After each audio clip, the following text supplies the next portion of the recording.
झालेला आहे pattern chapter नवीन सुरू केलेलं आहे त्याच्यातला क्वेश्चन 3 आहे। एकदम तुम्ही बेसिक पासून लक्षात दिलं तर तुम्हाला प्राइम नंबर, को prime number, twin prime number सगळं लक्षात येईल। पहिला तिसरा क्वेश्चन आहे complete the pattern of prime number. आता प्राइम नंबर काल मी शिकवलंय का की ज्याचे दोनच फॅक्टर पडतात 1 आणि ती संख्या स्वतः। असे 1 to 100 मध्ये कोणी तुम्हाला डिजिट बघितलं तर लक्षात यायला पाहिजे की ही संख्या कुणाच्याच टेबल मध्ये येत नाही, तिला जर डिवाइड करायला गेलं तर दुसऱ्या कोणत्या संख्येने तिला भागत जात नाही। अशा सगळ्या संख्या काय असतात प्राइम नंबर असतात। मग आता काल शिकलोय आपण का की even smallest even prime number कोण आहे 2 आहे।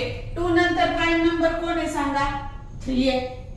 3 नंतर कोण आहे 5, 7। मग आता इथं कोण येईल सांगा 9 येईल का नाही, 9 का येणार नाही कारण 9 चे 3 फॅक्टर पडतात। 9 पुन्हा कोणाच्या टेबल मध्ये 3 चे 1 चे आणि स्वतः 9 चे। मग फॅक्टर किती पडले 3 आणि आपल्याला फॅक्टर किती पाहिजे 2। मग ज्या संख्येचे दोनच फॅक्टर पडतात ती प्राइम नंबर। मग आता 9 नाही 10 नाही 10 पण चालणार नाही। मग कोण आहे तुमची 11 नंतर 13 आहे प्राइम नंबर आहे माहिती तुम्हाला 13 आणि 1 याच्याशिवाय कुणाच्या टेबल मध्ये तुम्हाला 13 मिळणार नाही। नंतर 17 आहे।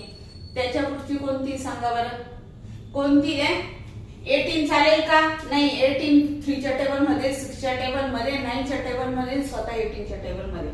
मग येईल तुमची 19 नंतर 23 29 नंतर 31 आहे। तर असं तुम्ही 100 पर्यंत थोडंसं ओव्हरलुक करून ठेवायचं। तसं जसे जसे क्वेश्चन येतील ते मी घेणारच आहे आणि ही सिरीज लक्षात ठेवायची। बघा 29 आहे नंतर कोण आहे 31 इथं दिलेलंच आहे। 31 नंतर बघा 32 33 35 सगळ्यांचे फॅक्टर जास्त पडतात। मग नंतर कोण आहे डायरेक्ट 37 38 चालेल का नाही 39 चालणार नाही 40 चालणार नाही। मग कोण येतं सांगा 41 आहे का कुणाच्या टेबल मध्ये 41 नाहीये। नंतर 42 चालेल का युनिट प्लेसला 2 असेल तर त्याचे फॅक्टर जास्त पडतातच। मग कोण येईल तुमचं 43 आणि हे 47। मग या तुमचे 1 to 50 पर्यंतचे एवढेच प्राइम नंबर आहे असंही तुम्ही लक्षात ठेवलं तरी चालेल। समजलं क्वेश्चन। पुढचा क्वेश्चन आहे बघा Identify the twin prime numbers from the following and write a reason। आता खाली जे हे दिलेलं आहे ते काय करायचंय तुम्हाला आयडेंटिफाय करायचंय का ट्विन प्राइम नंबर। आता नवीन कन्सेप्ट आहे ट्विन प्राइम नंबर म्हणजे काय ते असणार प्राइमच नंबर पण तेव्हा जेव्हा आपण सबट्रॅक्शन करू वजाबाकी करू त्याचा डिफरन्स किती आला पाहिजे 2 आणि त्याला म्हणतात ट्विन प्राइम नंबर। मग आता 3 आणि 5 आहे का ट्विन प्राइम नंबर। मला याचं write reason why they are twin prime numbers. मग रिझन काय लिहिणार तुम्ही डिफरन्स किती येतो 2 तर किती लिहायचं स्टॉप कर रिझन काय त्याचं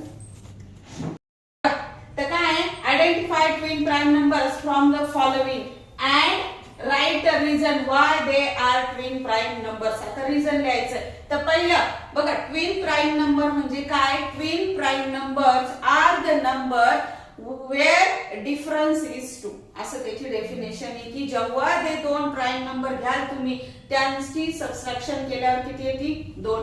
मग आता 3 आणि 5 मधनं 3 गेल्यावर किती येतील डिफरन्स येतो की नाही 2। मग काय येतो ट्विन प्राइम नंबर आहे। रिझन का difference is 2 twin prime number.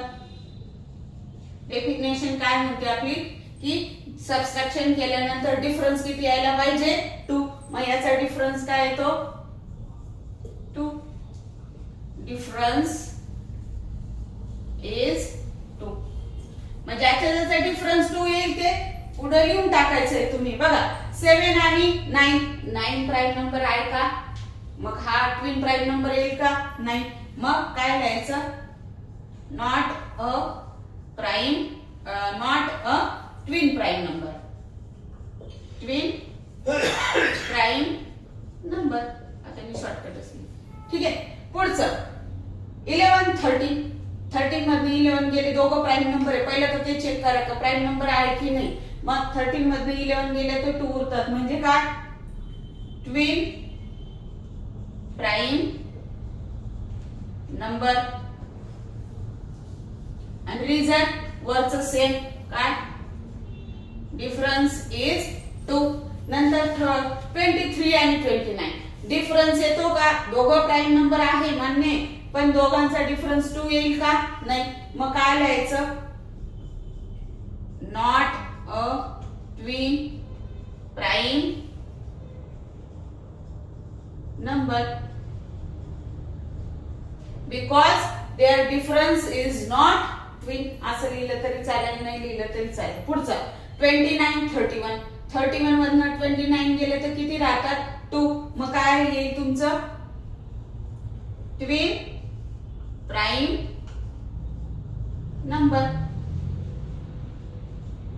आणि रिझन काय सेम डिफरन्स इज 2 आणि 41 47 आता दोघं प्राईम नंबर आहे मान्य पण difference is not 2 that is why this is not a pair of twin prime number मग काय लिहायचं not a twin prime number